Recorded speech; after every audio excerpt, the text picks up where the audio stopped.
Hello, hello. Welcome back, Leading Women in Tech. How are you doing? I hope your August is being amazing. At the point that this episode is going out, I'm just back from holiday. I'm recording this well ahead of my holiday, but I'm just back from holiday. And so I'm hoping that I'm all buzzing. And I hope you've all had some amazing summer holidays out there too. So today I am bringing you Sallyann Della Casa. This lady's interview with me just blew my mind. It's one of those episodes I'm like, why do we only do 30-minute episodes? Maybe I should become one of those podcasters who does 2-hour episodes, because I really wanted to pick her brains for a long time.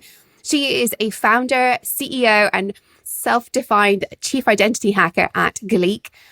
She described herself in today's interview as a soonicorn, soon to be unicorn. I love that. Really, really love that. She created Lovely Humans, which is the first utility NFT marketplace that tokenizes industry experts' time and wisdom. She has attracted top global experts in various fields, including innovation, banking, and people like me, by the way, leadership coaches. And she brings the wisdom of people like that together in her mixed reality living museum of wisdom.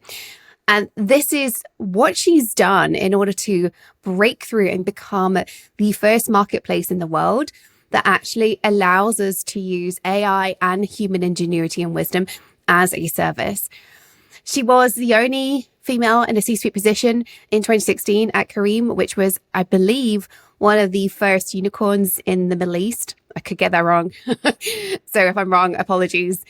And her company right now, Gleac, is really about solving problems for industry by putting the right experts in front of the right people at the right time. This woman has an inspiring story to tell you. In particular, her background is not what you'd expect for somebody with a traditional CEO tech startup background. And I want you to hear this from the perspective of, if you want to become a startup founder at some point, you can do it irrespective of your skill set right now. And her story really epitomizes that, and what you can be doing now to position yourself for that. So without further ado, let's get this week's guest and sponsor onto the show, Sallyann Della Casa.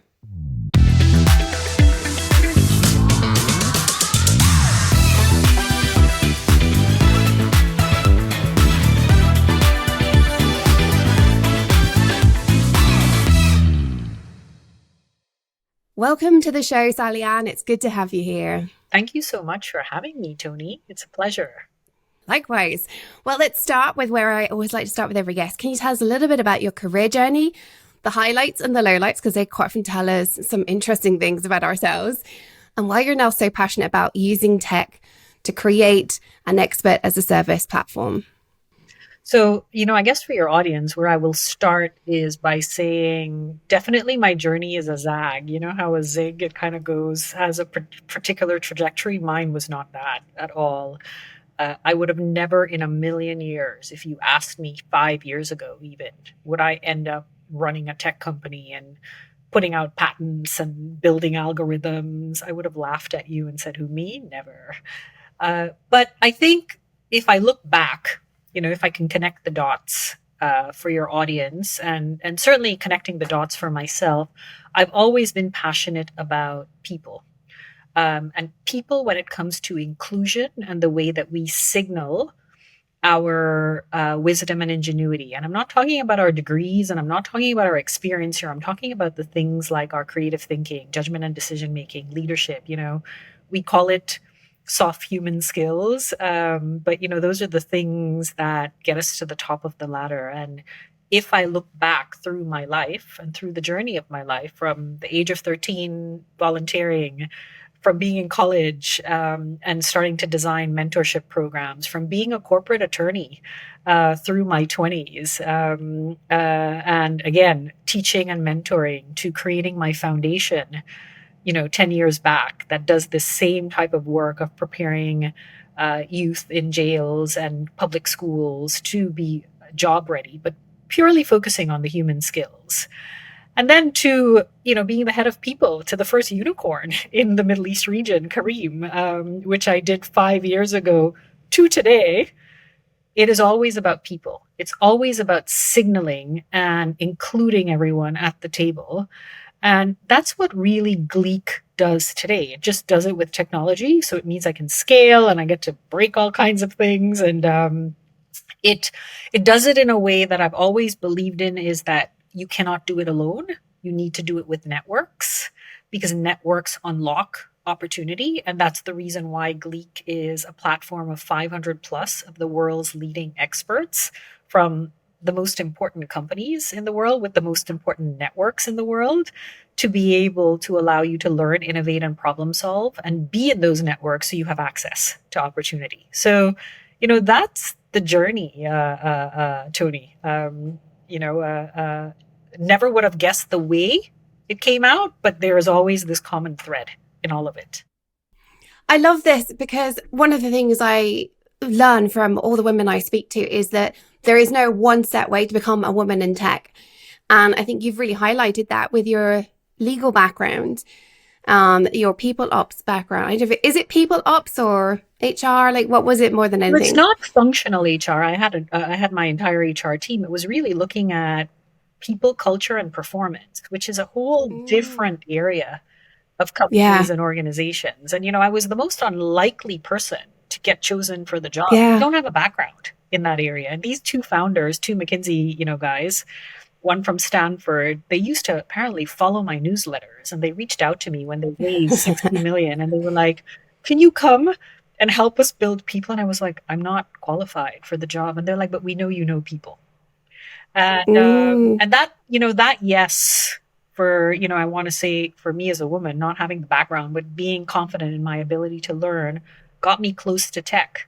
They were scaling and building. They were the Uber. They were acquired by Uber for 3.1 billion, and it gave me the oh, wow. confidence, being in the proximity of tech, to go, wait a minute, I can do that too. So there was a reason behind it. Yeah, so that's really fascinating because it gives you that confidence. Well, let's talk about your founder's journey because that's one of the reasons I really wanted to speak to you. We don't have many female founders on this show, and I think I know a lot of the women I work with want to be founders at some point. I mean, I get the privilege of working with some extraordinary talent. I mean, the women I work with blow my socks off every day.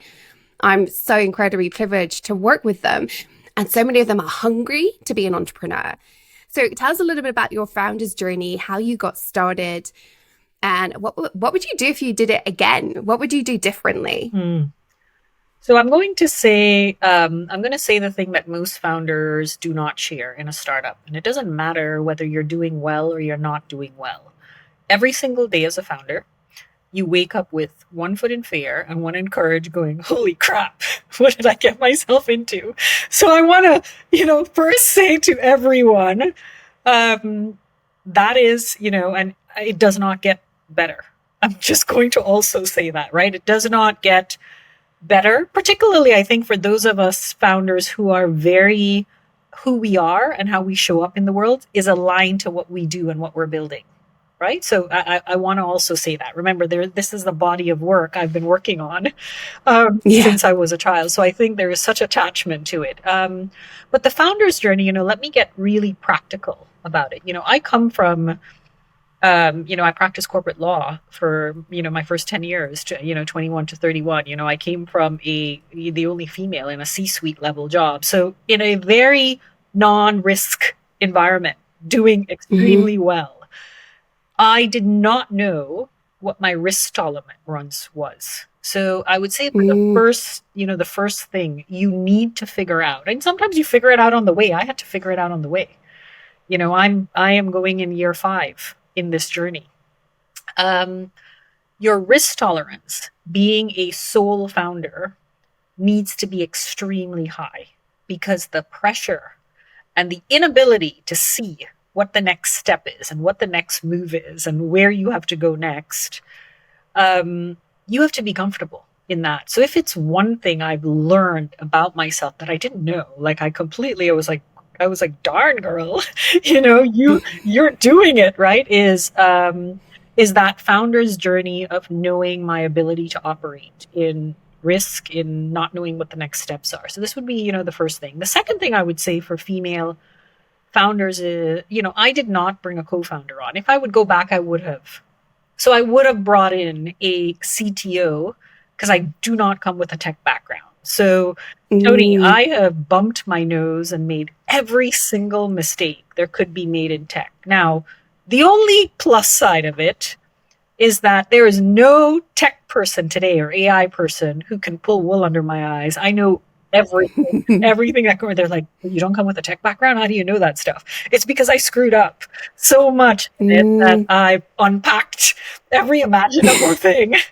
But as I said to you, I would have gone faster if I had brought in a tech founder, not being from a tech background myself. That's one of the things I would shift. I think the third thing I would say to female founders is a lot of times, you don't have to take the whole leap of faith in one shot. It's not zero sum of going, I'm going to quit my job, my solid job, and I have a family to take care of, and tomorrow I'm going to be a founder of my startup. Sometimes it can really start as your side hustle, right? And your side hustle, just think of it like you're a Google employee and 20% of your time is working on this side hustle, and you really work to get product market fit.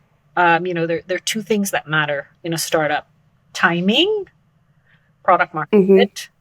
If you get those two right, then the rest is really easy, right? And timing comes first. I'm going to say that. Timing comes first, because you can have the best idea and the best product, and if the market is not ready for it, doesn't matter how much you have, you advertise, you market, you sell, the market is just not ready for some things, right? Market was not ready for AI that's been around for a while up until recently, right? Until ChatGPT. So, I would say my advice to female founders is you don't need to do it alone. Don't be afraid to ask for help. Know your risk tolerance. And I think that would be like my three kind of core areas I would focus on starting out. I love that. I love that so much, is know your risk tolerance in particular. I think we can all stretch our risk tolerance up to a point. And I think that's something that I had to do. I mean, obviously I didn't have a tech startup, but I started my own company, and I was one of those ones who just like chucked it all in. I got fed up, and I was like, okay, I need to do this. And my husband was like, well, you've been talking about this business for a while. Why don't you do it? And I was like, oh my gosh. And I gave myself 3 months. He gave me 6 months. I gave myself 3 months to like make something happen. Here you are. Exactly right. It's utterly terrifying, but at the same time, understanding that risk tolerance, I think, was so profound. So I'm really glad you called that out, because I think without that, it's really hard for us to do this. Well, okay, so one thing I am aware of is that you have a patent, or do you have more than one patent? And I think that is seriously awesome for somebody without a tech background. Tell us a little bit about, how does it feel? And I do really want to know how it feels to have a patent without that technical background. So, I will share a story about what success feels like, and then I will share about the patent, right? So success for me is a feeling, right? I think success for many of us are different things, right? And it's perfectly okay. Some of us, it's our titles that we finally got there. Some of us, it might be, physical things, assets that we've always wanted. So for me, it's always been tied to a feeling. And, my first feeling of success is when I published my book in 2016. And I remember walking into like a big bookstore and seeing my book there. And I'm very nerdy. I was that kid with like 5 books at a time, even today. And I remember picking it up, going and saying, this is what success feels like, right? And I fast forward today, that's 2016. And, just to give you an idea, yesterday I, was on a panel for AI in the UAE region, speaking to all the women about to go into boards of publicly traded companies. And I'm their expert, talking about AI and talking about the fact that I am, one of 4% of women with a patent. And I really have to like pinch myself going, how did that happen? Right. And I will say to you this, and I will say to all your women listeners out there, filing a patent, and the reason the numbers are so small for women as sole inventors, it's maybe about 15, 16% for women who file with men, and it's about 4% or less for women who file alone. It's shocking, because as women, we invent stuff all the time. All the time. Our creativity is off the charts, and our ability to see things people do not see and put them together and go, oh, why haven't you not tried this? And I think a lot of times it's our lack of education in knowing, oh, that is actually a patent. Because I come from a legal background, I recognized what I was putting together in creating Gleac did not exist yet. And I just remember going to the patent attorney, and I did not know how to put together an algorithm. And an algorithm is really just like matching, I always say it's like a teacher marking a test, right? If this happens, you give it a score of 1. If that happens, you give it a score Yes. of 2. If that happens, you -1, right? It's when you break it down for an 8-year-old, it's not rocket science, right? But we're not going to That's be not, no. kids. And I just remember like working with the data scientist going, here's what I wanted to do, and explaining to him what I wanted it to do, and then taking it to the lawyer and going, here's what it's doing. And he goes, you have something. And it's so interesting that I filed it originally. You can do something called a pending patent in 2017 or 2018. I can't remember. And recently, we updated it to a family of patents this year. And when you do a family of patents, you get to see who are the other companies who are also filing in the same area. And Toni, like the only other companies filing in my area is like the IBMs and the Microsofts of the world. And Wow. I remember my patent attorney coming to me. She's like, you're really onto something and you're first in line. And it's just one of those things that blows my mind to myself. But it was my legal background, right? I will say to you that this gave me the awareness. Oh, there's this thing called patents, and maybe there might be something there. What it did take, it was the courage and belief in myself that I was creating something to pick up the phone and call a patent lawyer because I knew Yes. nothing and go, hey, I think I'm up to something. Like, can you check for Yeah. me? And it's not difficult to check. It's like under $1,000 to be able to check and see, is what I'm thinking, is there anything around that area? Can you check for me and can you let me know? And then you're just like, I actually have something then. Yeah. Well, I find that really interesting from the perspective of what I see most of us needing. I love the fact that you've got this unusual background for a tech founder, the legal background, and all that kind of stuff. And you've just immediately highlighted how that unusual background has actually made you elevate yourself, has allowed you to elevate yourself. And I see this so many times. I work with women with the most curious backgrounds, and they're like, oh, I can't do this because. I'm like, yes, you can actually. And actually it becomes your asset because you think differently. So I love that. And then I also love the fact that you called out, you need belief, you need self-belief. I would say all of us, what we need to do is figure out how our uniqueness, how the thing that makes us different and feel awkward and like we shouldn't belong is actually an asset. As with you, that legal background is actually an asset that allows you to think differently. And then we need the self-belief. And when we have those two things together, anything is possible. Would you agree with that? Absolutely. I always say, don't ever limit your next move by your skills, degrees, experiences, and who you were yesterday. Tomorrow is a blank slate, and you get to decide what that next move is. And, and even when people, you ask them, what's your next 5 years going to look like? I get that asked all the time. And when people ask me that question, I always say, I have no clue, but I know I'm going to blow my mind. Right? You have to leave that space to the next version of yourself. And I think a lot of times as women, we are everybody else's something, mother, wife, grandmother, sister, but we don't realize that we are just by ourselves. And we don't need any of those boxes of anybody's version of who we should be. Yes. I love that. And, and I've been really blessed to, there was a version of me that was very boxed. And I'm so blessed that I stepped down from practicing law. I did very well at that, but climbed the wrong mountain, right? So even though law serves me now, Toni, when I was practicing law, every day I remember I used to be driving to the office and I felt like I was throwing darts on my forehead. It was so painful. But you are correct. In the space that I'm in flow, the fact that I was a lawyer and I knew business transactions and mergers and acquisitions and what makes businesses grow serves me so well today. People are surprised. You are correct. Even when I was running my NGO, the foundation, Growing Leaders Foundation, people were just so surprised that, I already knew what the governance issues were. I knew what all the issues were because of that legal background. It came in to help me later on. I love that so much. Well, let's talk skill development, especially you mentioned your NGO there.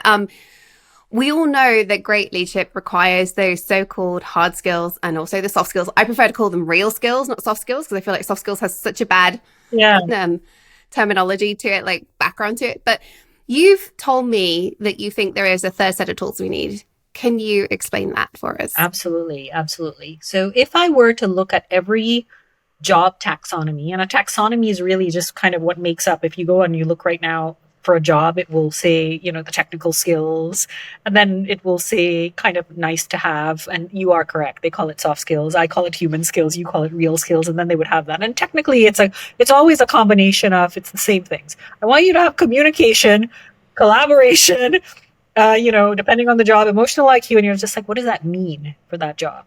So I would say that what has happened now, not only have we not defined what are the real skills, if I use your terminology for jobs, but now we have this whole layer of AI enabled skills. And Mm-hmm. it's a reality. So basically, every single job now, the taxonomies of jobs, I can guarantee you within the next 6 months, 12 months, you're going to start seeing the shift of where every job is going to have some percentage of the hard skills, the real skills, and the AI enabled skills. And in some of those Mm-hmm. cases, it's going to be very large. In some of those cases, it's going to be very small. We're already seeing it. Like in the legal field, it's already very large. In marketing, it's already very large. And it's actually doing better in areas that were human skills. So, create, which is a typical human skill, creativity, you just need to have to go to ChatGPT and ask it to create stuff for you. It creates all kinds of incredible stuff that you can't think up on your own, Mm-hmm. right? I Yeah. want you to think about that, right? And so it's a real paradigm shift that's happening. Um, because for, I don't know, since we were all born, it was hard skills and soft skills. And now all of a sudden we have this completely new layer that's going to change all of our lives for the better, I think. But we do need to be aware that it's there now, and how we educate and train ourselves. That should be a big part of it, also. Yes. Yeah. I think you're really onto something there because it is about how we educate and train ourselves. And a lot of people right now are getting very freaked out that certain sectors are going to disappear, certain role functions are going to disappear. I've had this conversation with clients who are like, oh my God, is my job going to exist in 5 years? And my view is it's going to be the same thing as what happened with every single revolution we've been through, whether it's the Industrial Revolution or more recently with computers. And people thought that, and automation, all the strikes that we went through when I was a child, where we were bringing in automation in factories and lots of employees went on strike. And I was like, well, actually, although I get that you feel threatened, what we actually need to be talking about is what is the role of the human in the future? We have never had a society where we don't find roles for humans. Some people argue that AI might be that future. I kind of doubt it, to be honest. Mm. I think there's still going to be a place because if nothing else, AI depends on being trained by our knowledge. It doesn't, at the moment, we don't have the ability for AI to learn without a data set. And I know somebody who's working on a lot of the training platforms for training AI, and they're like, there is not enough data out there. You give the entire internet, it's still not enough data for AI. So we actually need humans to do that initial kind of creation so that things like ChatGPT can learn from it. And so would you say that there is a future for all of us and it's just about figuring out where we're going to sit in that future? Or do you think that some areas are just going to completely disappear? AI represents ChatGPT right now, normative thinking. I call it the sheep thinking because it's the collective mass, right? Of all the data out there, it looks at the collective mass. I do think that those of us who are outlier thinkers, those of us who are contrarian thinkers, those of us with Mm, obscure knowledge are going to get highly elevated because ChatGPT does not pick up on those things, right? When people, yeah. right? So I do think those who develop these real skills and they sharpen their sword with it will actually be highly relevant, and will actually get elevated very quickly. However, Toni, there's a whole group of population out there in the world, and sometimes it's cultural norms that does not allow those individuals to know how to ask questions, know how to challenge.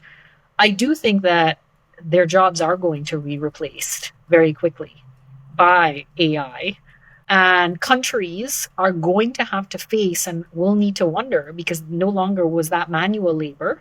They were in manual labor. They were already in just baseline labor, like call centers, for example. Mm-hmm. Or, and what do we do with that whole level? Or many of the coders and engineers are going to get replaced. It's the ones that had critical thinking and creative thinking that are going to be relevant, right? So I want you to think about that. You are correct. In any revolution or evolution, um, things that get displaced get replaced by other things. So a job like a prompt engineer didn't exist to any of us 7 months ago. Mm-hmm. All right. You go to Udemy or Coursera or whatever and put in prompt engineering, the amount of courses that are out there now. So I want you to think about that. But, to be a good prompt engineer needs to be, you know how to be curious, and you need to ask good questions. Yeah. And you need to, right? And that culturally, for some countries, for generations, that's a no-no. You just listen to instructions. You just follow instructions. So I do think there are two sides of the coin, Toni, but I do think that there are going to be large parts of the population that will be displaced, and not because of the lack of upskilling, but the lack of the cultural norms of where we're heading. I don't know how quickly the shift will take place for them. Yeah. Well, I mean, it's interesting. Like, I think the shift in terms of technology is actually, for example, coders, programming.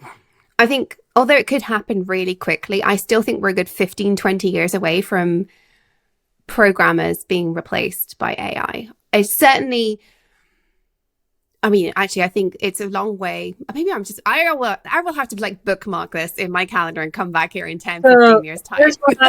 Here's what I'm going to tell you, Toni, on that. I let go last week for the first time someone on my tech team who was with me for a year and a half, and I also someone on my marketing team that was with me for a year and a half. I mean, and I made sure that, they're going to go on. They were learning because they could not keep up, and AI was doing about 90% of their job. And they did not have the right human skills for that 10%, which was the critical thinking. It was all the skills. So I just want you to think about that. Yeah. Lovely human beings. Absolutely, I'm committed to who they become, and I made sure anyone who exits our company, they exit with dignity and grace, put them through training for the last 6 months. And because it was just holding back, the inability to use the AI tools. That's the issue, isn't it? It's the issue. And it had nothing to do with, it had to do with their cultural norms, because they're virtual. Yeah. Many people are virtual and they're working from home, and you don't know their home environments. And culturally, there might be there are some countries in the world that the cultural norms are just that you don't challenge, and you don't, so you're asking them to change decades of generations of their grandmothers and their mothers, how you want us to challenge stuff, and you want us to, it just wasn't in their DNA. It's just scripted. You do A to B today, and I will get A to B done. And you tell them exactly how it needs to get done, and they will get it done that way. Yes.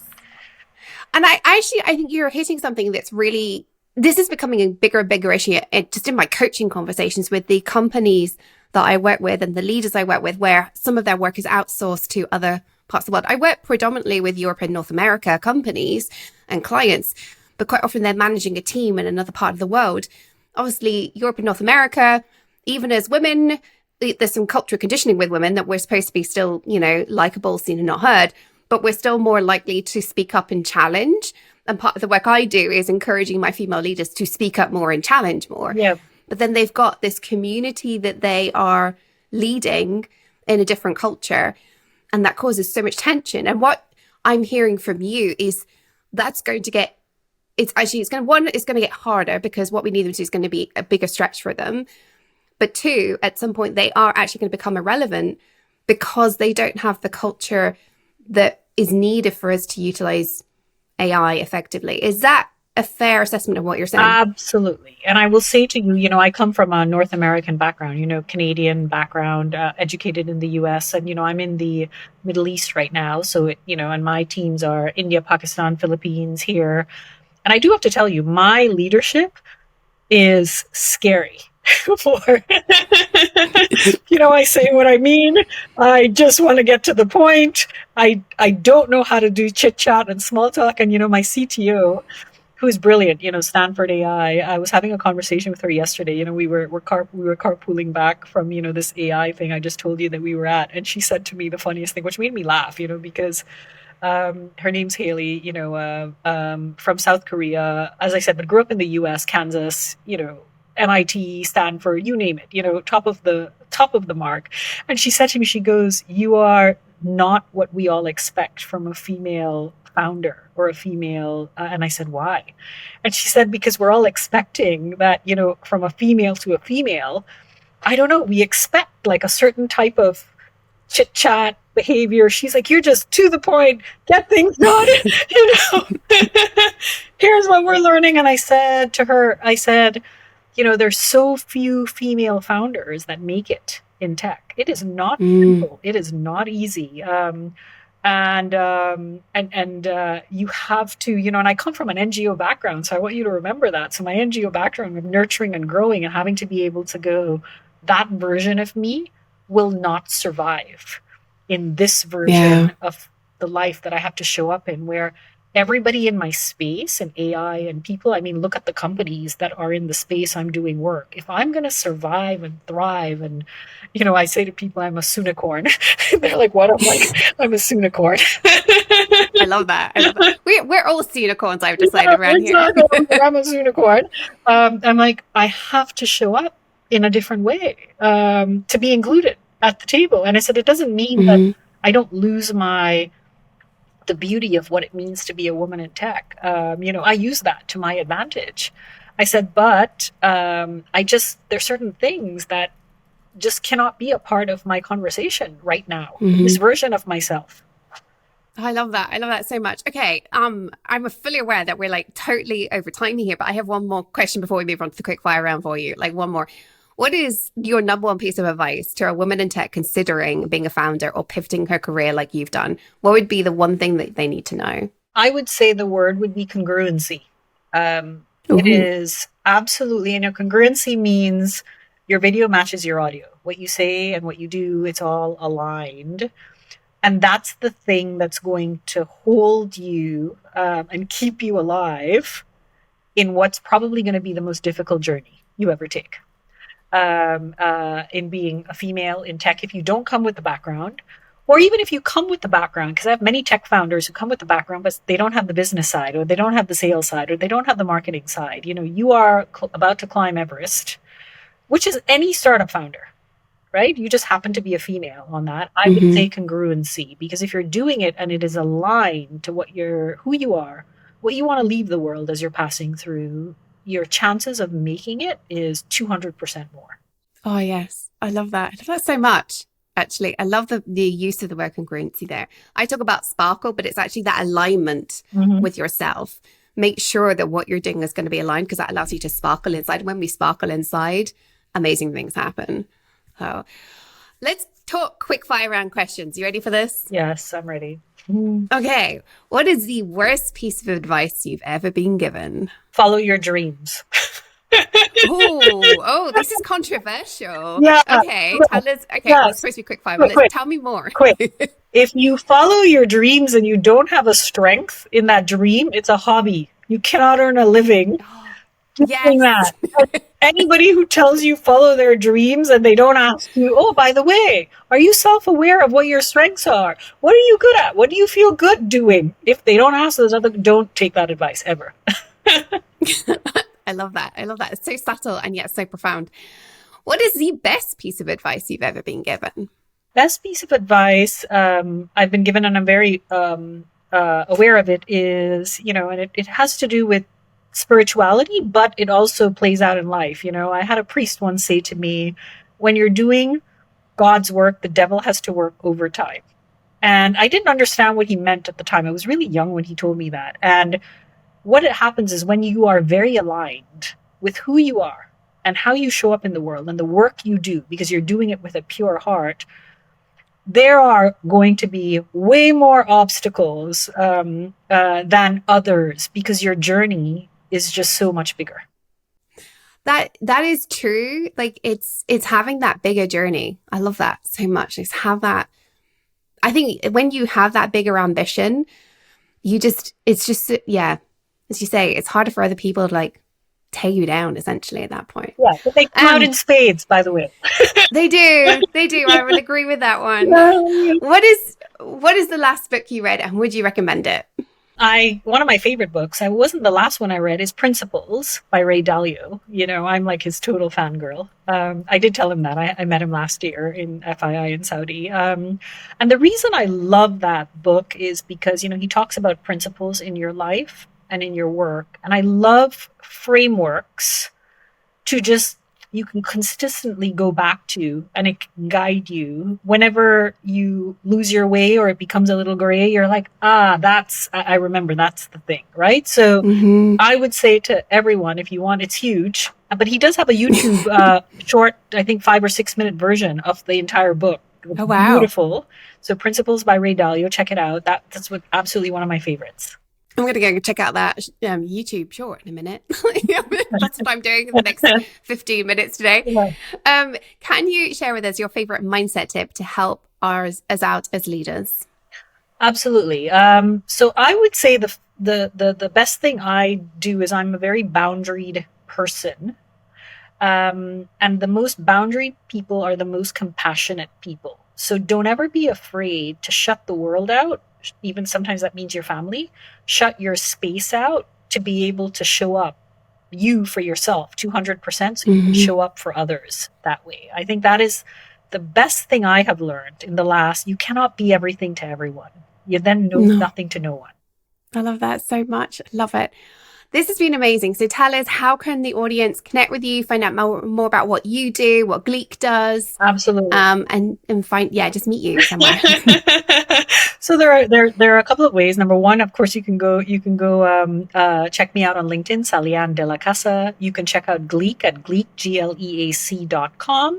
And we have a lot of free events with the world's leading experts every month. Sign up and come and learn with us and learn with me. I would love that. Oh, fabulous. I will be checking that out myself. This has been an extraordinary conversation. Thank you so much. If there are any final thoughts you would like to leave our audience with today? No, I would just say, I'm your biggest fan. So just go out there and, do it. Do it. Everybody listening, just go and do it. I love it. Thank you to Sallyann for today's interview. That was so much fun. As I said at the beginning, I wish we could just speak all day. But remember, ladies, I hope that this story is inspiring to you, but you get to create your own journey. Whatever that journey is, you get to define who you want to be. All of the stories I share with you on the show are just sources of inspiration, nothing else. So take what is useful and decide how you're going to use that to move forward. Remember, stay in your tech leadership game, follow your dreams, because the world really does need that uniqueness that you bring as a leading woman in tech.